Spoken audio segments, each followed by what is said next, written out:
Hi, good afternoon, everyone. Thank you for joining us for this another session of Thought Leadership series. I am Sanjeev Mota from BNK Securities. We have a very special speaker today. We have Dr. Krishnamurthy Subramanian, as all of you know, India's Chief Economic Advisor. Dr. Subramanian is a real thought leader, and for that, you don't have to go too far. If you have read the last 3 economic surveys, I think they are real testament to his thought process, his thought leadership. I think they are path-breaking in terms of how economic surveys are written. I think they really cover a lot of interesting structural issues. A lot of difficult issues are very well analyzed and put. So if you all have not read it, I would urge everybody to read those economic surveys. Welcome, Dr. Subramanian, for this chat. Thank you. So we'll keep, as I said, we'll keep this very structural in nature. We don't want to, we're not going to, I think you've given recent CNBC interview. If people want to see what is happening today, I think people can see that. So we'll just keep that is very structural. First question, maybe slightly tricky one. So do you consider yourself part of the government, or you are a neutral outside-in observer who's giving his comments? Well, I must say that's a very difficult question to start with. I would actually say that, if my dharma is to be still an academic, and internally to highlight all the aspects that, need to be focused on. And so internally be very, very forthright in terms of, how we see things, and highlight what needs to be done, be very, very, very honest about the assessments, and, share what needs to be done. And in that, I will say my emphasis, has been far more on the, on what is really important for the fundamentals of the economy to really be strengthened the most. And that is what my emphasis has been. So I think that's where the reforms therefore come in. And at the same time, also externally to provide a independent assessment of the way the economy is going. I will say that, it's part of my personality that I believe in, doing national service without craving for glory, or even being greedy for attention. That's my personality. It just comes from very old-fashioned virtues that my parents inculcated in me. I come from a very humble background, unlike possibly each one of my predecessors. As the first person to have, in my entire, both sides, mother and father's side, to have stepped into a university, I therefore come from a maybe it is a reflection of some of these aspects. Therefore, I do believe that it is important to to try and say things that are, or let me put it this way. It's, I think, very easy to always sound like, sound negative. That's a very easy thing to do, whether it is in our interpersonal relationships with our friends, or, about life itself. It's far harder to, I think, to be equanimous, give a balanced view, especially when things are very tough. And I think, these last 2.5 years have possibly been among the toughest periods. I don't think in independent India there has been a quarter where there's been a 24% decline. So I think the rather than getting too swayed by the here and now, having that equanimity is something that I really value, in myself and in others as well. And therefore, it's my personality that, I sort of try to give a balanced view, rather than just, even when things basically are, looking, let's say, we're not looking very, very, good at that time. But I think, giving that balanced view, bringing in what can we expect, is, I think, also part of my job. So net, I would say that, you are an independent, economist, independent academic, but you're part of a team that is important. And therefore, I do think that I don't like this I, me, myself syndrome and just basically going for glory, personal glory, even if it is at the cost of, let's say, the nation. I don't like that doesn't sit well with my personality, and therefore I don't do that thing. And at the same time, I also believe in actually giving a very balanced outlook. Even if it is the case that I'm actually, in being balanced, I am being different from the herd. Sure. For instance, when all through the last year, 17, 18 months, people have herded oftentimes on very negative assessments. But I have, given balanced out, assessments. And in times of uncertainty, even balanced assessments can look optimistic when they're actually just balanced, equanimous assessments, I think.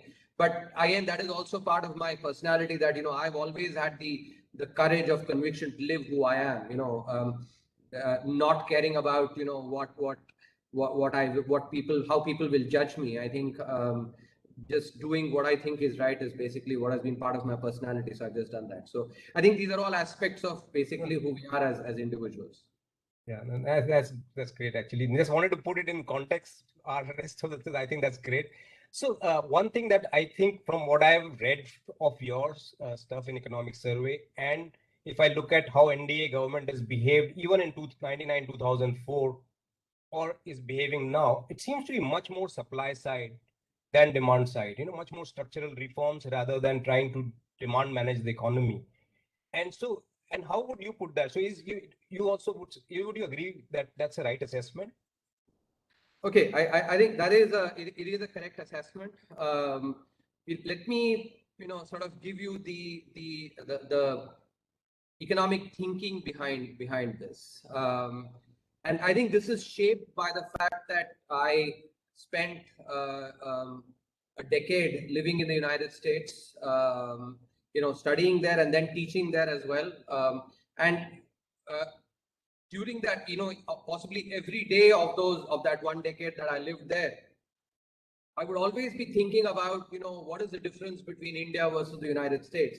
Why are things, for instance, things different in, some things that are different in the US versus, what they are in India.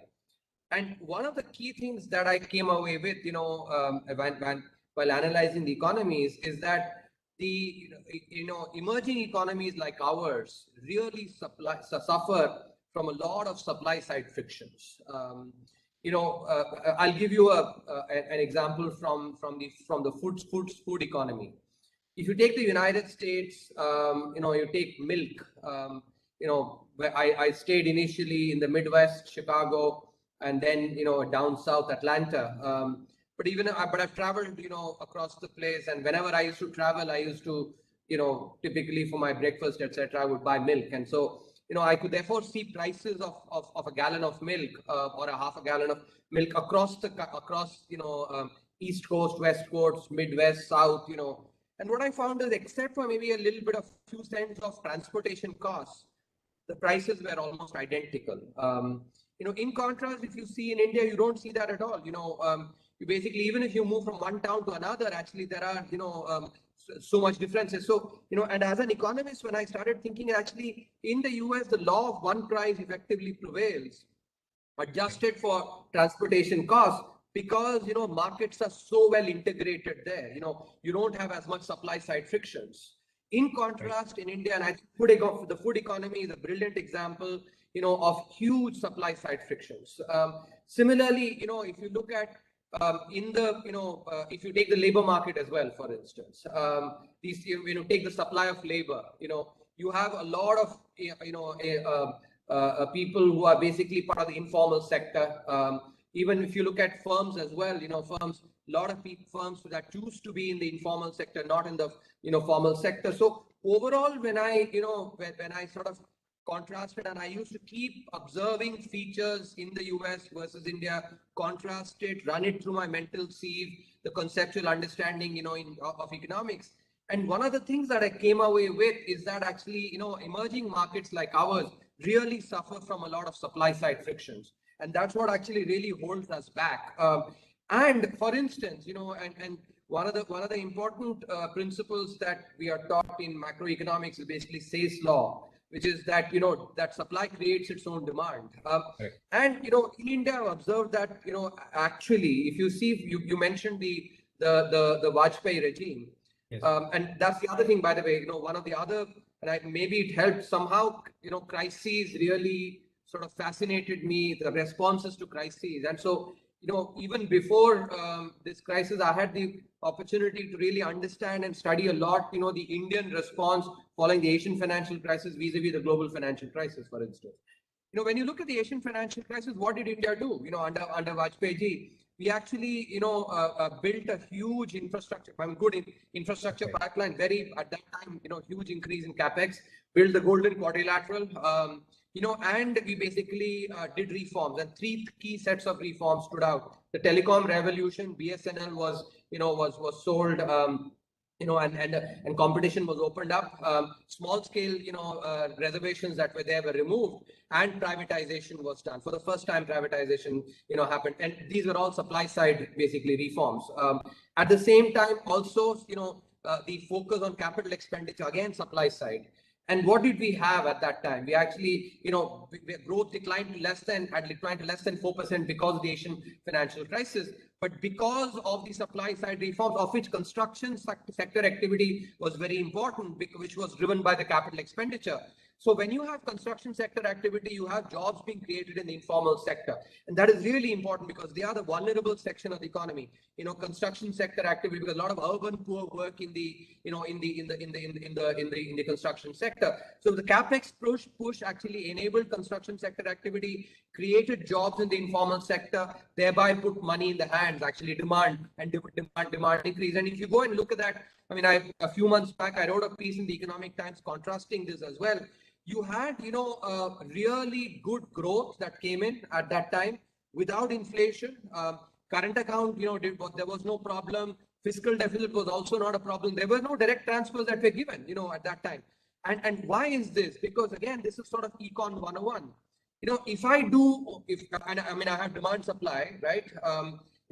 If I only push demand, do nothing on supply, what happens? I basically increase prices. I do increase quantity, but price increases significantly. And you get, especially in a country with a lot of supply side frictions, if you push demand, and supply does not respond, you actually get runaway inflation. What happens then? So fiscal policy basically gave a push, to demand by increasing spending, maybe cash transfers, etc. But then, because monetary authority, the central bank has to actually control inflation. What does the central bank have to do? What does monetary policy have to do? Has to actually unwind that demand push, by basically cutting down money supply. So what happens is, when you have an economy with large supply side frictions, and you do a demand side push, then fiscal policy and monetary policy start working at cross purposes. Of course, not at the same point in time, but with a lag. Fiscal policy gives a demand side push, but monetary policy unwinds it, and so you get a short spurt of growth, but it's like steroidal. Like you basically ate steroids, it goes away. But when you have supply side on the other hand, and through the demand side impact that it comes through the Say's law, construction sector activity as an example, you have demand that gets built up as well from the supply side. And then you basically get, you get monetary policy and fiscal policy working at, in tandem, not at cross purposes. Therefore, and the other thing, and this is, if you push both demand and supply, then you get prices prices don't increase that much. Quantity increases much more, and that's why you get much more robust growth. It is not an ephemeral growth that you get. So I think both from fundamental economic principles and what I've observed with the, with crisis. Now let me contrast by what, exactly opposite that was done during the global financial crisis. What was done? No supply side reforms, no capex, and only demand side. And that demand side also, revenue expenditure were primarily focused on the richer folks. So, for instance, the farm loan waiver, 85,000 crores, which was basically, and I have a paper published in the Journal of Law and Economics where we've actually looked at, it was, 90% of it was cornered by rich farmers. Poor farmers didn't get it at all. Pay commission, again, actually more privileged people not. So as a result, what happened? You actually put money in the hands of people who basically buy more luxury items. So what happened? You had actually, and because domestic supply did not expand at all, imports grew significantly. Trade deficit widened a lot. Current account deficits, reached close to 6%, 5% plus, which is, unbearable. 2% is what is typically runaway inflation. Again, something that because you just gave a demand side push, runaway 14%, 15% inflation, double-digit inflation for several months. Then what happened as a result? Severe monetary tightening. You had both, two governors, actually, Subbarao and Raghuram Rajan, basically, increasing rates a lot to bring inflation in control. And you had, therefore, so whatever demand side push was given by the revenue spending, monetary policy unwound that. And as a result, what did we have? Fiscal deficit. Compare the numbers. India had a fiscal deficit almost 6% plus, when emerging economic peers had 2.5%. So we had almost 3 times as much fiscal deficit then. In contrast, now if you look at our fiscal deficit is 9.1%, the emerging economies is 10.5%. So we're about 85% of the fiscal deficit. So, because of just this demand side, no supply side reforms, etc., which is not what is basically right for India. You had runaway inflation, runaway current account deficit, and runaway fiscal deficit. And this triple whammy is what led to the, the taper tantrum. So, sum and substance of, I think I've given you a lot to mull over in terms of both the theory and the empirics. So for a country like India, I think just a simple or a simplistic Keynesian view, I think is not quite right. In contrast, the Higgs multiplier, Higgs-Samuelson, accelerator multiplier, which has capex as very important. That is what I think for a country like India with supply side frictions is a better way of actually thinking about the macroeconomy. So I think it's a combination of, my own thinking, contrasting India versus the US, but at the same time also looking at policy responses, across two crises, and this learning that I had by comparing India versus the US, which is why I think India is the only country that has done so much supply side measures. And mark my words, you'll start seeing demand going up as well.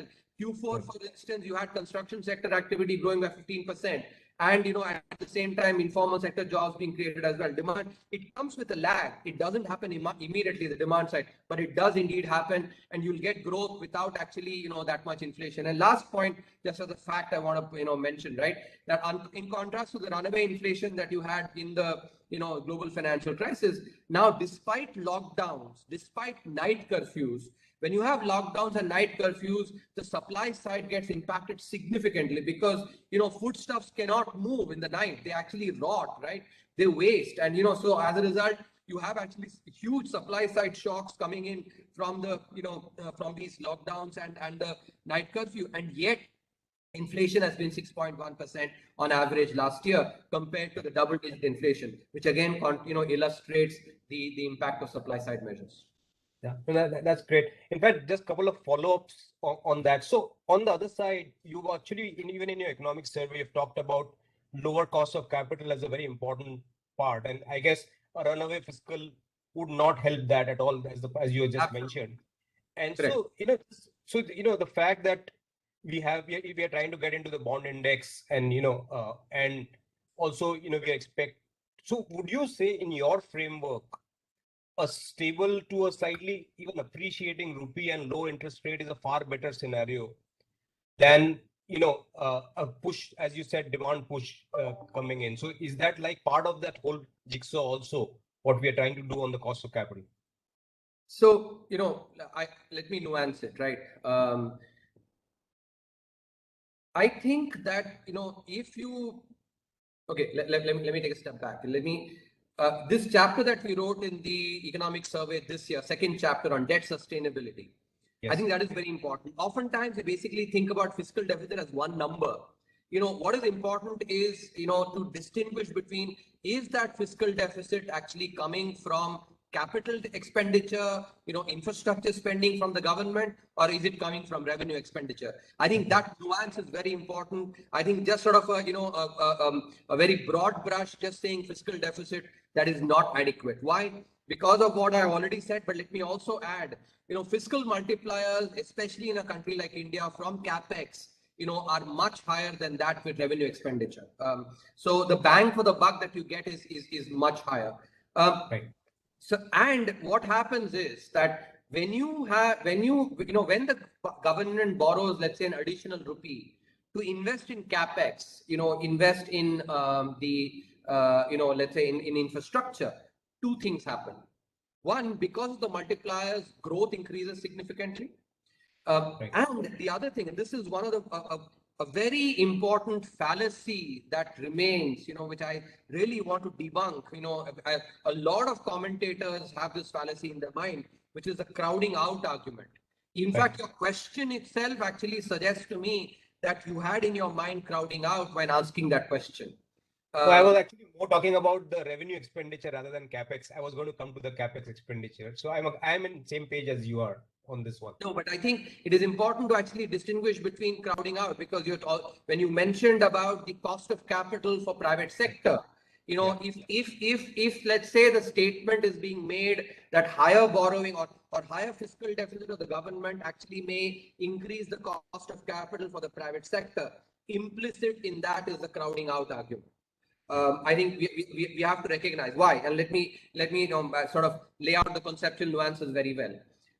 So suppose the pool of savings is fixed, it does not change. Let's say, right, when the government takes out one additional rupee, there is one less rupee left for the private sector.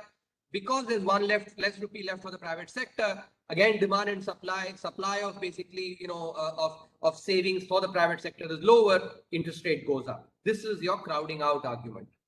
Yeah. But, and we showed this in the economic survey this year, and that's where I want to come back to, if suppose that 1 rupee is taken for capex, you get growth.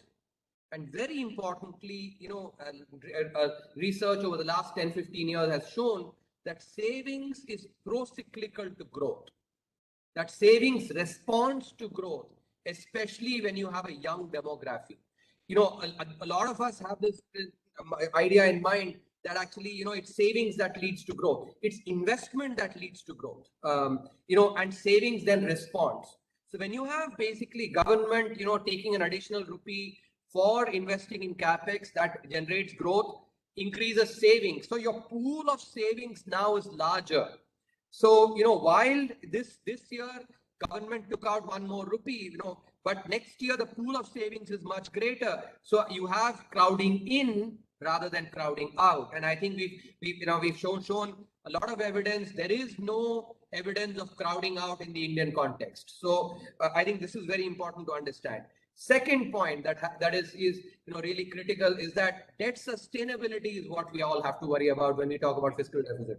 And debt sustainability depends on the R minus G differential. You can think about it in nominal terms or in real terms. R is basically your cost of borrowing for the government, and G is the nominal, let's use it in nominal terms, the nominal rate of borrowing and the nominal rate of growth. Now, historically for India, this R minus G differential has been about minus 4.5%. In other words, growth has been higher than the nominal cost of capital by 4.5%. Going forward as well, this year, for instance, we are expecting double-digit growth in real terms.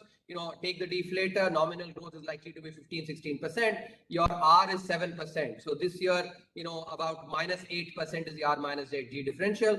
Going forward, FY23 and so on up for this decade, we are expecting 7% plus real growth for this decade.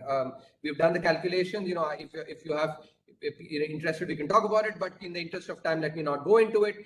So 7% actually, if you say real terms, and 7% is the current cost of capital, but with the bond index inclusion, etc., on which measures are being taken, I expect that the cost of capital will be closer to 6%. So, a real growth rate of 7%, add about 4% deflator, 11.5% is your nominal growth, 6.5% is your cost of capital, 5% is your differential.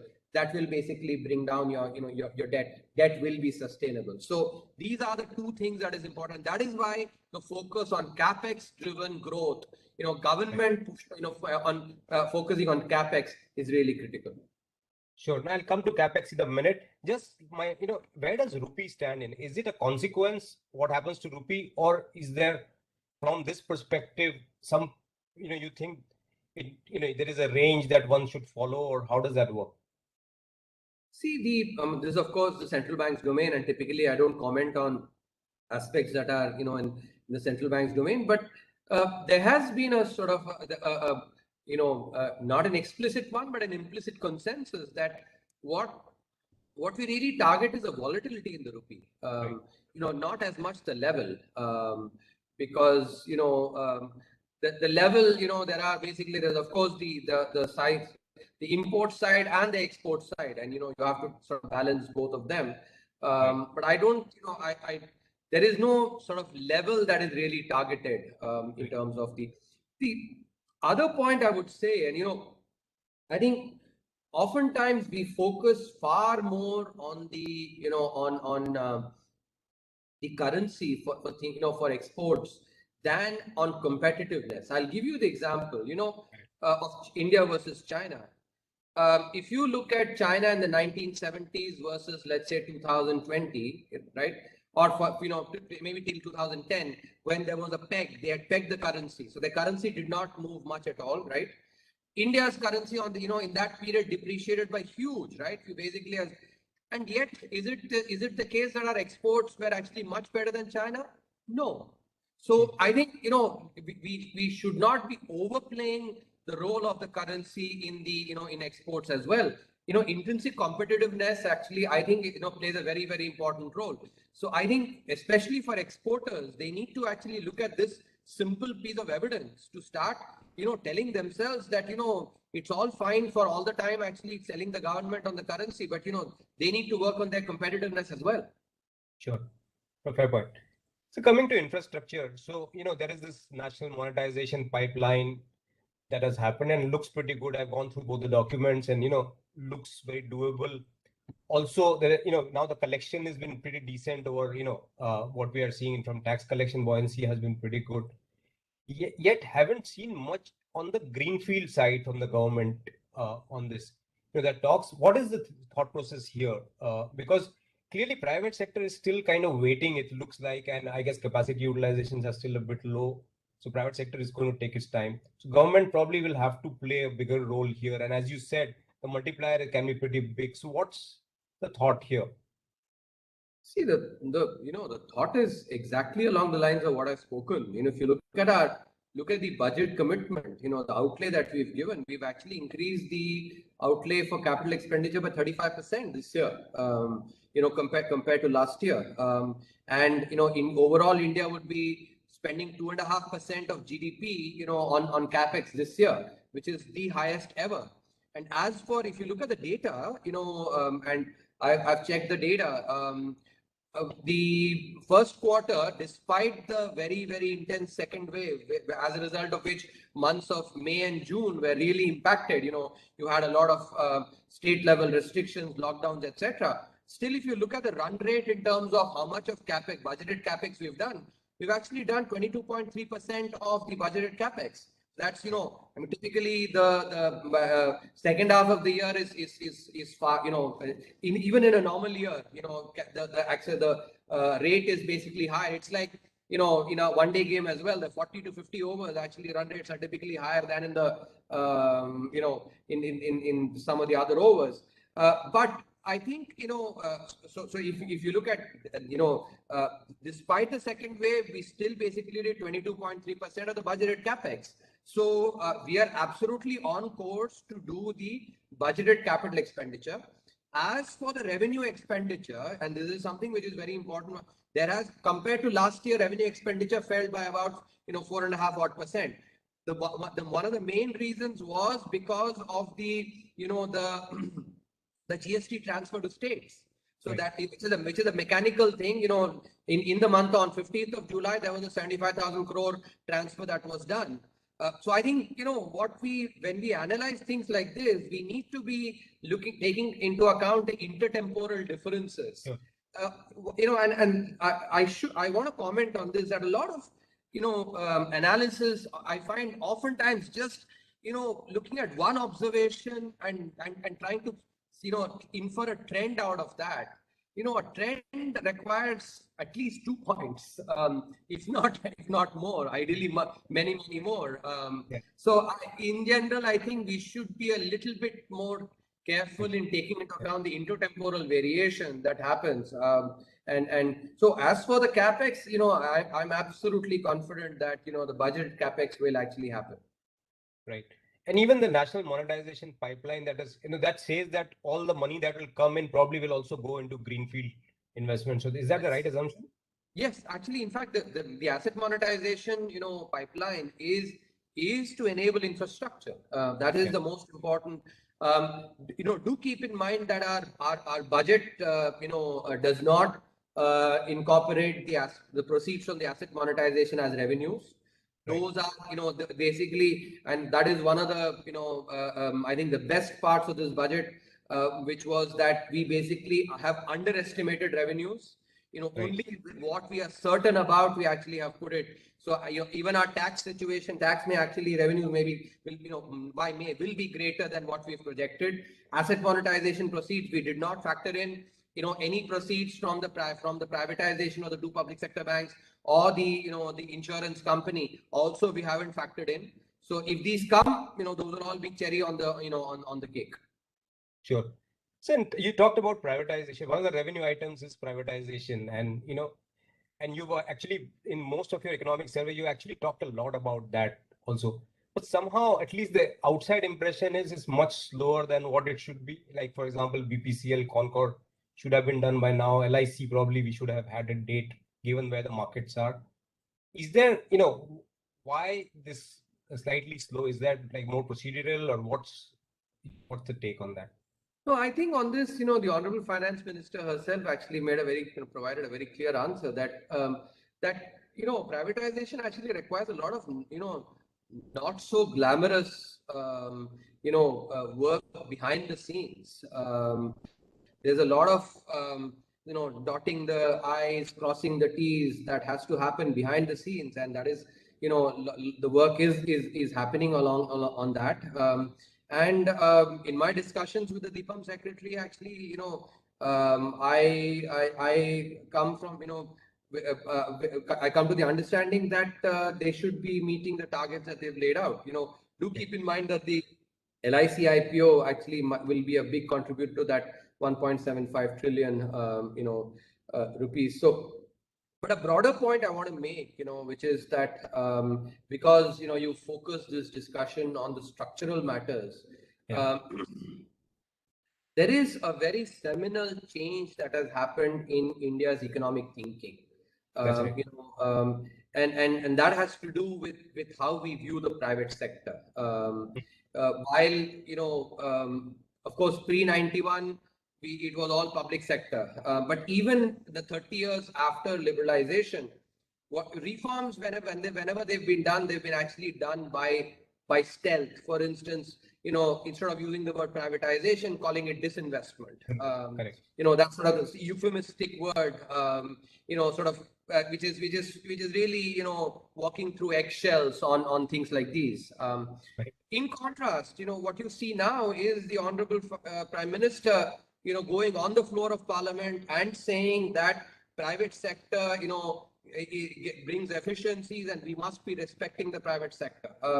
Then he goes on to CII and says that that earlier reforms were done by compulsion. Now reforms are being done by conviction. I think this coming from the Honorable Prime Minister, I think is very, very important. I will mention that after the PM's speech on the floor of Parliament in the budget session, the next day, Hindu Business Line carried its lead editorial. It was called a watershed moment. That was the lead editorial. And they said that for the first time on the floor of Parliament, anybody in government has actually made this case. And the fact that it happens to be none other than the Prime Minister is very, very important. And then in the second paragraph, they mentioned that the intellectual background for this was provided by the economic survey. And I think that is what I want to talk about. Also, highlight that when you think about reforms, political economy is very important. It's not as if before now, people have not said oh, let the private sector, they bring more vibrancy, and that we need to do reforms, and enable the private sectors. It's not as if people before me have not said it, but people before me have always said it, saying by appealing to Adam Smith and his descendants. And Yes. the Indian citizen typically actually says, when you say Adam Smith and descendant, they worry about westernization of India's, India's overall fabric. And the polity reflects the preferences of the citizen. In any democracy, polity always reflects the preferences of the citizen, and that is something that we actually have to acknowledge. But when when it is said, and that is what we actually did in the economic survey, that look, wealth and wealth creation were part of our DNA. If you go and read Arthashastra, more than 2,500 years back, or down south, you go and read Tirukural, in my native, my mother native language, Tamil, you actually find Artha, and wealth and wealth creation being, being really extolled, right? Or, really being praised. And that is what is our DNA. And so when the common citizen says, oh, I didn't know that this was part of our DNA, that wealth creation has been part of our, that we actually write, Shubh Labh at home, and we don't write Shubh and Hani at home, or Ashubh and, Labh at home. We write Shubh Labh. So that is part of our DNA. I didn't know that. And I also didn't know that up until 1750, 80, this is not some Indian saying, Angus Madison in a book, published by Oxford University Press, saying that up until 1750, 80, India accounted for more than 33% of world's GDP because this was our DNA. Then the citizen says, yeah, okay, we basically must be thinking about returning back to our DNA, because that is what gave us so much of our prosperity. And I think that is actually very important, which is the reason I'm bringing this up, is to actually convey that the reforms, and this is reflected in the statement of the Honorable Prime Minister saying that reforms are by conviction, is actually reflecting this aspect of what was our DNA. And I will end by saying that these ideas like communism and socialism were actually never part of India's. They were inherited from from Europe. So those are imports. They're actually not part of our DNA. Right. In fact, I think the other thing is size. Size is good. Is the other part of this, right? Which is also, we are hearing more and more that Absolutely. Scale, which is a new thing again that we are hearing a lot. Correct. Right? So yeah. Correct. In fact, on that I oftentimes mention, India scale. And when I used to, before my PhD, I used to work for this project lending institution, ICICI, and we used to have discussions about, people would talk about Singapore, and some of us would remark that the population of Singapore is basically the number of people who get into Churchgate station between 5 o'clock and 6 o'clock. But it does actually, therefore pose challenges. But I think now India is converting it into an opportunity. Right. So coming to reforms again, and a lot of you've talked about. So is there a design to it? So I was actually even talking to Sanjeev Sanyal also, and he talked about framework reforms are like largely done, like GST, IBC, and so on. But one thing that I think is still kind of pending is this direct tax. Yeah. And we do hear a lot of even persecution, so to say, and a lot of Indian businessmen saying, so it's kind of everybody getting impacted rather than just the crony part that you talked about in your survey, right? What is the thought there? How do we change that?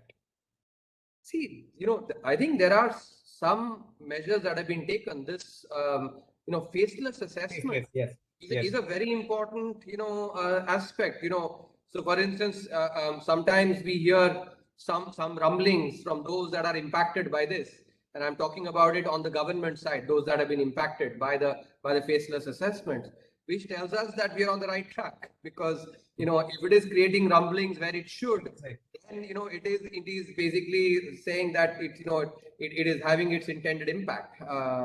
So I think that's a very important step. But I do agree with you that the direct tax code actually needs to be given that indirect tax simplification has happened now, and while there are some parts, sort of aviation fuel, petrol, diesel are not part of GST, that part. But overall, I think a large part, the indirect tax, has been quite simplified. And now GST, seems to have stabilized as well. Right. A similar process has to be done for direct taxes, I think, and that is something which there was a report that was submitted by the, by a group that was headed by Akhilesh Ranjan. I was part of that group for the last few months. I will say actually I did part. I was part of that group in the last 3 or 4 months. The group was working on it almost 2.5 years. Ideally, I would like more simplification. As an economist, I actually would prefer more simplification on, so a DTC that really is really simplified is something, and I think that is what would be worth. So I think if a draft bill, tax bill that is ultra simplified is a lot more likely to sort of gain traction than what we have. It has made a lot of progress compared to the 1961 Income Tax Act, but I think the preference is for a very, very simplified tax regime, which just takes out all these, reduces all these exemptions, etc., keeps tax rate, a low tax rate, and thereby just makes it very easy, to sort of administer as well. Right. And also I get a lot of retrospective issues, right? We just kind of came out with a retrospective, but even businessmen facing problems which is like 10-year-old and things opening up and stuff like that. I don't know whether that is being addressed in the direct tax. The Vivad Se Vishwas scheme was precisely for that. Yeah. But not just that. And the retrospective tax. So what I'm saying, anecdotally, that doesn't seem to be, yet gone down fully. I don't know. You keep hearing negative things, so maybe, that's getting solved, as you're saying. See, let me make a broader point. I used to teach, and I'm not taught for the last 2.5 years. I used to say this to my students, that the difference between good thinking and bad thinking is all an interplay between 3 A's. Good thinking is all about aggregates and averages. Bad thinking is about anecdotes. So and that's why I actually would be more careful. Right. I think on these issues, apart from the retrospective taxation, the law itself amendment, which I think is a very, very important step. Now I think Keynes and Vodafone, I think, should be basically finishing whatever overhang was left of the from the retrospective taxation. But at the same time, the Vivad Se Vishwas scheme was precisely an opportunity for the, and there have been a good amount that has come in. So I also will say, I think a broader aspect is that, see, private sector and government have to look to meet midway. I think, maybe because of the socialist era, there is also a tendency in the private sector to say, hum to wahi rahenge bhai, aap pura chal ke aao. That does not work. Right. When basically a Vivad Se Vishwas scheme has been launched and there's an opportunity, if you still want to go and fight it and you don't want to end it, and then I think then you sort of complain. I think, while I'm not denying at all that there is work to be done, but these things actually are very important steps that were taken as well. It's, I think, which must be. But bottom line, I will say that the direct tax, there is more work that is still required. Sure. So in terms of now big reforms, so we've had labor reforms. Agri is still kind of done, but still a work in progress. GST is done. What are the big ones that are kind of left? IBCs, I guess, are another big one. But what are any other than direct tax that we talked about? Any other economic reforms still to be done? I think the number one I would say is judicial reform. Right. I think that is really the big thing, because and we've written on that as well in the if you recall in the 2018-19 survey. Out of 192 countries in the World Bank's ease of doing business rankings, we rank in the 160s in the ease of enforcement of contracts. I think that is, for a country that is the fifth largest economy in the world, by any metric, I think that is something that is just not what portrays India in a good light. Here, I think the judiciary also needs to really recognize and get its act together. As Sri Krishna says in the Bhagavad Gita, focus on your Swadharma. Don't do parodharma, right? First their own dharma, basically, all the backlogs that are there, ensuring that the number of cases that are coming in a particular year, more than that is dealt with, so that there's actually backlog, instead of piling up, goes down. I think all these are very important. I think that is a big one that I would actually mention as really critical. But there are a lot of vested interest in there, right? It will take a long time to get this done. Yeah, but I think if you see, is there a stronger, more emotional vested interest, in this country than farmers? Right. And yet this government has actually shown that the courage of conviction to actually do what is right. So at the same time, you've seen now. The statements by both the Minister of Justice and the Chief Justice of India as well, that they do want to actually work on this. I think it will indeed require collaboration from both of them, both the government and the judiciary to really get this done. But I think that will be a very important step. Right. So in terms of big ticket reforms, and these are the key ones that you think, so basically the direct tax and judiciary, you think are the key ones that are pending. Others are still, I guess, more like now tweaking them a bit is what, like a GST or a IBC and so on. Yeah, because primarily what I would say is we need to take the number of measures that we've done to its logical conclusion. You did not mention actually among the key reforms, even more than the Farm Bill, and I think than labor reforms, is the enterprise policy focused on the private sector. The fact that the government basically has said that we will focus on doing what we are supposed to be doing, which is public goods, create public goods, and we will get away from things that actually private sector can do, which is running airlines or running hotels, etc., which the private sector can do. To me, that I think is a very, very important change in mindset. This goes back to some of the discussion that we had, about what the Honorable Prime Minister spoke about as well.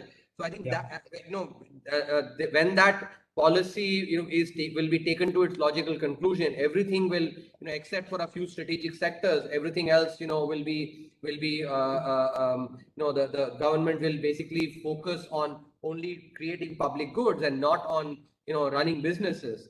I think that is a very important, very, very important reform.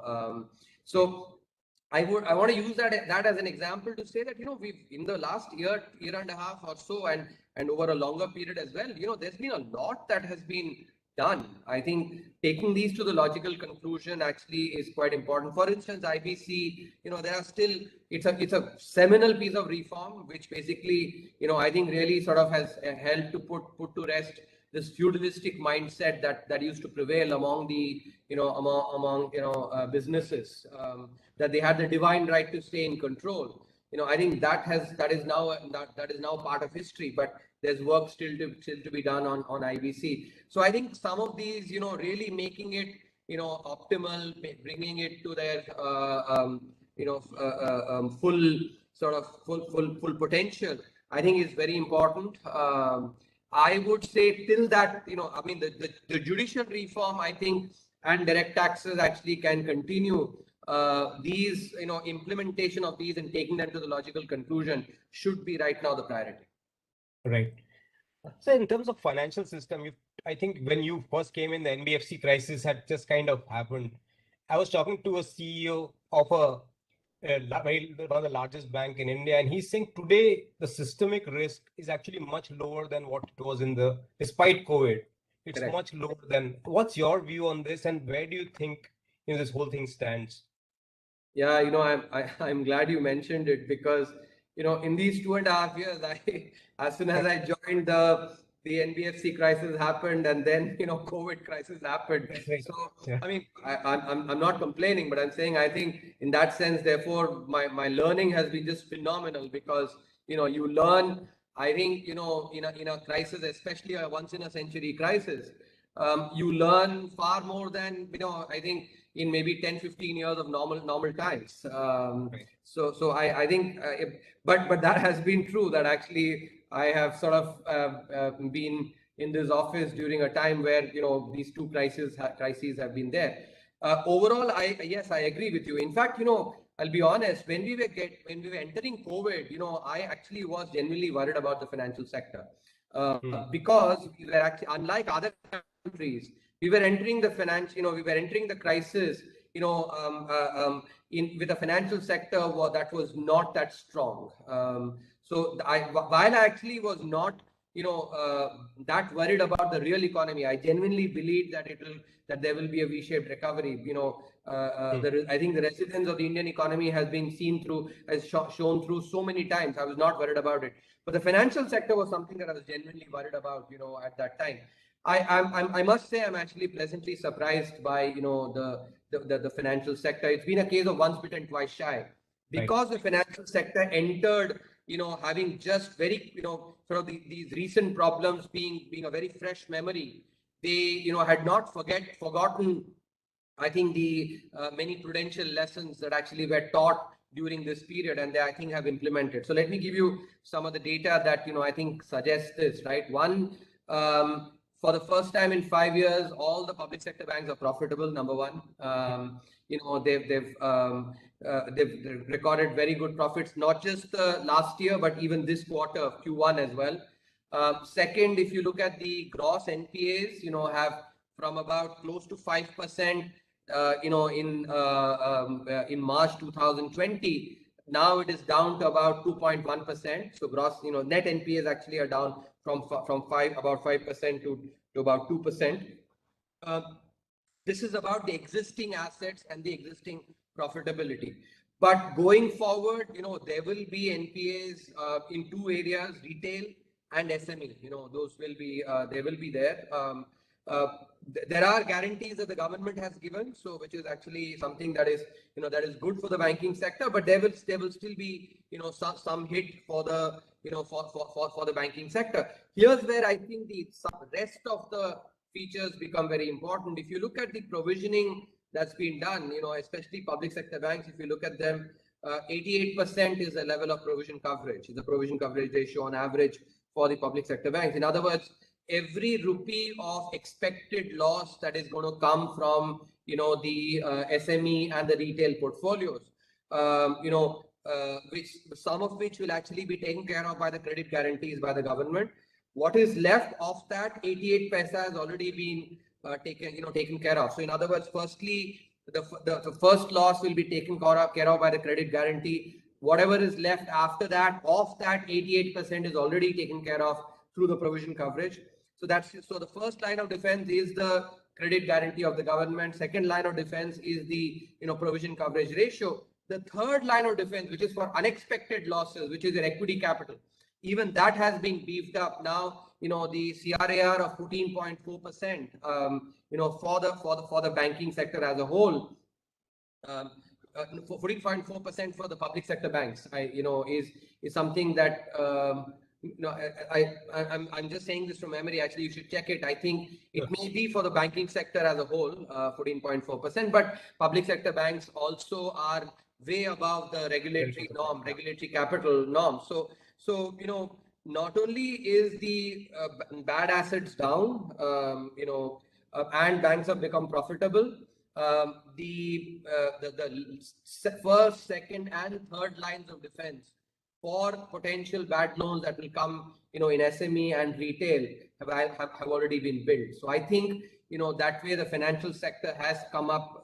The only part that I actually still want to see in the financial sector is that there is still risk aversion among banks in lending to the large corporates. I think that is something that they have to, they have to overcome. They have to actually put in, I think, the relevant analytical models to be able to infer, credit risk very well. So I think that's the one thing that's still, SME lending, I think is starting to pick up very well, even retail lending, but a large corporate lending is still something that I think has to go up. Though I think that one aspect is there, the large corporates and especially the listed firms, they've become not only very profitable, they also have deleveraged significantly. That's right. So, therefore they can, so there might be a demand issue as well. Maybe the large corporates do not need as much money, but there is some supply side aspect from the risk aversion, of the banks as well. Sure. So I know we are running out of time. I just have two questions, two last questions. One is this: we keep hearing from corporates that we talk to about growth of organized or unorganized sector. That organized sector is becoming large, which probably should happen anyway, in a way. But what does it mean for jobs and for demand? Can we afford that as a country? What's your thought on that? No, not only can we afford that, that is something that we need, because see, unlike in informal sector, formal sector jobs have two very important features. One, average earnings are higher in same job. You take basically informal sector versus formal sector. Earnings are higher in the formal sector than the informal sector. But more importantly, not just the level, volatility in earnings is actually much lower in a formal sector job than in an informal sector job.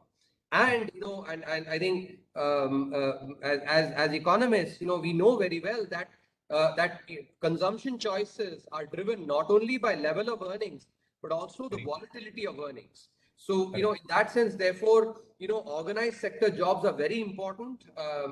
I'll give you the example of countries that basically grew. Take the United States after the World Wars, the New Deal under President Roosevelt. That's when huge sections of population actually got lifted into the middle class. Cities like Michigan, for instance, right? In the and the entire Detroit in Michigan, grew because of this manufacturing sector activity, which created a lot of jobs in the organized sector, and that is what then put money in the hands of people. That actually enabled aggregate demand and thereby also then enabled investment. This is the virtuous cycle that we talked about in the in the 2018-19 survey. So in that, I think formalization and thereby creation of formal sector jobs is a critical element of this virtuous cycle. So what you're seeing is actually not accidental. It is part of the policy push in enabling more formalization. Sure. Last question. Forex reserves, we are at now cross 600, all-time high. And is there any strategy on that in terms of what can be that used for? You keep hearing people's writing pieces that this should be used for this and that, but what are you guys thinking on this? So see, this is something that requires very, very strong alignment in terms of what is the what is the optimal level of reserves, and alignment in terms of actual number between both the government and the central bank. Both of us will have to basically agree that any level beyond this threshold is excessive. I think that is the number one. You have a lot of people writing from the outside, but at the same time, it's also the case that that notion that this is more than adequate is certainly something that is not fully reflected yet among the among those that need to actually make these decisions talking on the regulatory side or regulator side. So that's the first aspect, right? I mean, my own view is that we have, if you use any metric, which is number of months of imports or proportion of short-term obligations, and both interest and principal repayments up until one year. Take any of those metrics. I think we have we have more than we need, and even for a 4-5 sigma event. So that's my view. But I think that, what is mandatory here is agreement on that. So because you can actually have, and two very intelligent people can have different views on this depending on their levels of risk aversion, right? So I think that's something that you have to recognize first. Only if that sort of synchronization happens in terms of what is maybe not a level but maybe a range at least, then you can start talking about how to employ, etc. Right. Great. I think we can go on and on. I have too many questions, and maybe that will help. Maybe we'll do another chat, and that lots of things, interesting things that you've talked about, which I wanted to go deeper into. But I guess we'll leave it for some other day. And thank you, really, Dr. Subramanian, very much for this. I think that we learned a lot, and I'm sure we'll be in touch. Thank you so much. Thanks.